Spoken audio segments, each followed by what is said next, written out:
Hello friends! If you already have some experience with liquid acrylic, you have heard of cells activators. Many artists want to get perfect cells, special formation of paints that create a certain mystical characters, circles, and interesting combination of colors.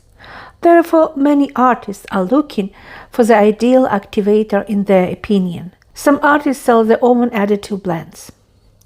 Cell activators are additives to ready-made paint solutions. They can be different from cheap to expensive. Also, the additives can create a certain effect. Often paint thinners already change the properties of paints, for example, Floetrol. It can lead to the formation of cells, circles, without any additives. Pouring technique is also of great importance. Swiping and blowing lead to better cell formation. In the past of acrylic history, artists added regular gasoline to obtain different effects, but this is a dangerous liquid. There are many safe and non-toxic supplements available on the market now. I only got a few of them. These are not all the substances that you can add to paints, especially since people are always experimenting and trying to come up with their own additive. Interestingly, the activators are added in very small quantities, sometimes a few drops, so these large containers and bottles last for several months and even years.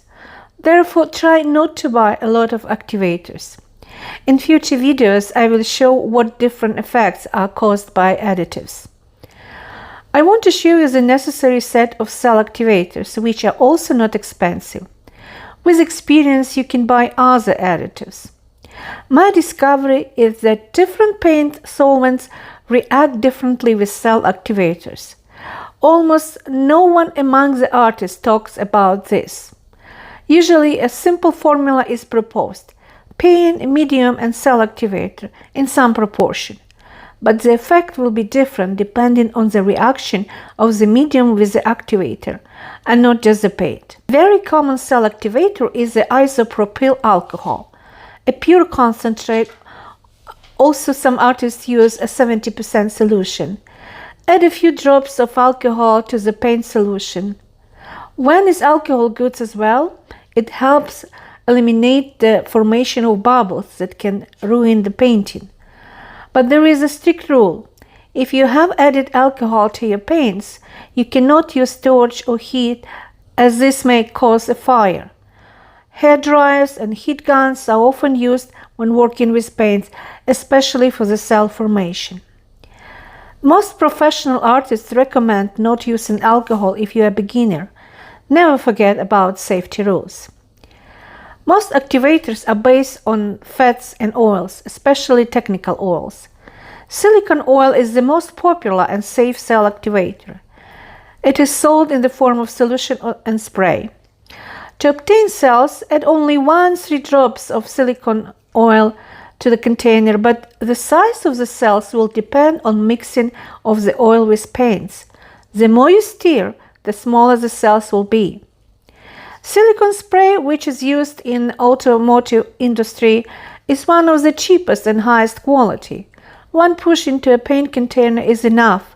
Professional artists often prefer silicone oil solution. Silicone oil is found in lubricants for sport equipment, for example, treadmill. You can also use substances that you use in a household for other purposes, for example, baby oil. This container of oil is enough for almost 1,000 paintings. Liquid soap with oil for the floor and for cleaning wooden surfaces can also be a good cell activators. Shampoos that contain oil, including natural one, can also be used to obtain cells. These are not all types of paint additives. I'll show you some cell activators in other videos. But as I said, the technique of using liquid acrylic also affects the desired outcome. And as a surprise, you cannot predict the reaction of paints to the activator. All these additives except alcohol are used with heat: a torch, hairdryer, heat gun. They help open the cells on the surface of the canvas, acting on the different layers of paint. That's all in a few words about cell activators. Of course, you can experiment with other oils and solutions. There are already quite a few videos on YouTube of other masters who talk about the cell activators. If you like the video, please press like and don't forget to subscribe to my channel to watch other videos. See you!